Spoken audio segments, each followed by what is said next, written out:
Students, आज हम Hindi language में पाठ 3 मात्राएं पढ़ेंगे। हम सभी जानते हैं भाषा की सबसे छोटी इकाई को वर्ण कहते हैं। वर्ण के टुकड़े नहीं किए जा सकते हैं और वर्ण 2 प्रकार के होते हैं, स्वर और व्यंजन। स्वरों की संख्या 11 होती है और व्यंजन की संख्या 33 होती है। इस प्रकार स्वर और व्यंजन मिलाकर 44 यानी कि 44 वर्ण माने गए हैं और स्वर तथा व्यंजन के व्यवस्थित क्रम को ही वर्णमाला कहा जाता है। स्वर हमारे इस प्रकार हैं, जैसे आ, ई, उ, री, ए, ओ और औ। इस प्रकार 11 स्वर हिंदी में होते हैं।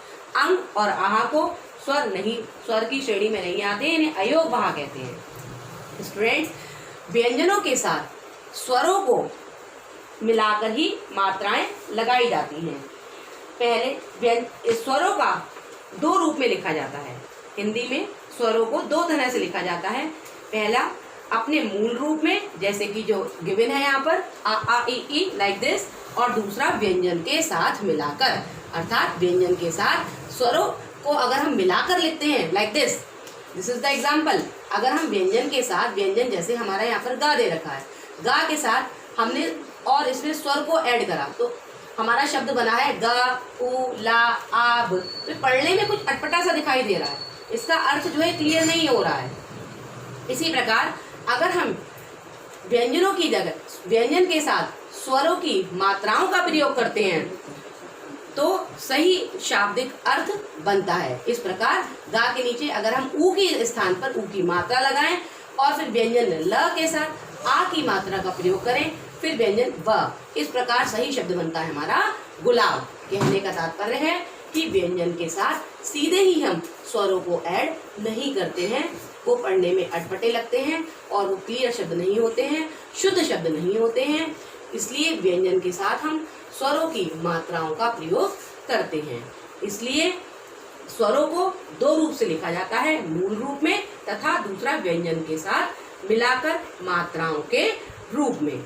अब अ को छोड़कर हमारी 10 मात्राएं होती हैं, जिसको कि हम 10 खड़ी भी कहते हैं। जैसे अ की मात्रा, इ की मात्रा, ई की मात्रा, उ की, री की, ए की, आए की, ओ की और औ की मात्रा।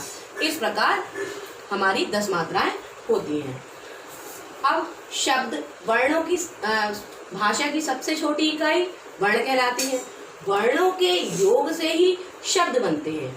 वर्ण को मिलाकर ही हम शब्द बनाते हैं, लेकिन उन वर्णों का ही व्यवस्थित क्रम होना चाहिए, अर्थात उनका रूप व्यवस्थित होना चाहिए। अगर उनका रूप अव्यवस्थित है तो वह अशुद्ध शब्द कहलाता है। जैसे यहाँ पर एक एग्जाम्पल दे रखा है मैंने, हिनर। तो बेटा this is a wrong word, ये गलत शब्द है। हिनर का कोई भी शाब्दिक अर्थ नहीं है, शुद्ध शब्द है हिरन।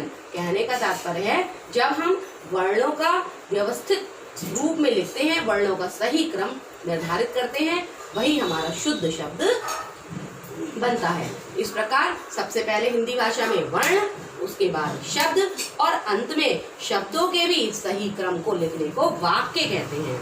Again I am repeating my words कि शब्दों का सही क्रम, शब्दों के सही मेल से ही वाक्य बनते हैं। जिस प्रकार वर्णों के गलत मेल से शब्द नहीं बनते, उसी प्रकार शब्दों के गलत मेल से वाक्य नहीं बनते, वह वाक्य गलत होता है। यहाँ पर एक एग्जाम्पल मैंने दे रखा है, लगाता है हिरन ऊंची छलांग। ये कुछ अटपटा सेंटेंस है, ये सेंटेंस करेक्ट नहीं है। करेक्ट सेंटेंस है हिरन ऊंची छलांग लगाता है। इस वाक्य में शब्दों को सही क्रम से लगाया गया है, इसी कारण ये वाला सेंटेंस हमारा करेक्ट है। Again I am repeating my words through this chapter. भाषा की सबसे छोटी इकाई वर्ण कहलाती है। वर्णों की संख्या 44 यानी कि 44 होती है।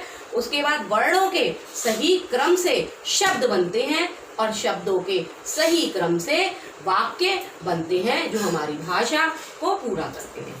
डियर स्टूडेंट्स, आप सभी इसमें दिए गए इसको लिखने की आवश्यकता नहीं है आपको अपनी बुक या नोटबुक में।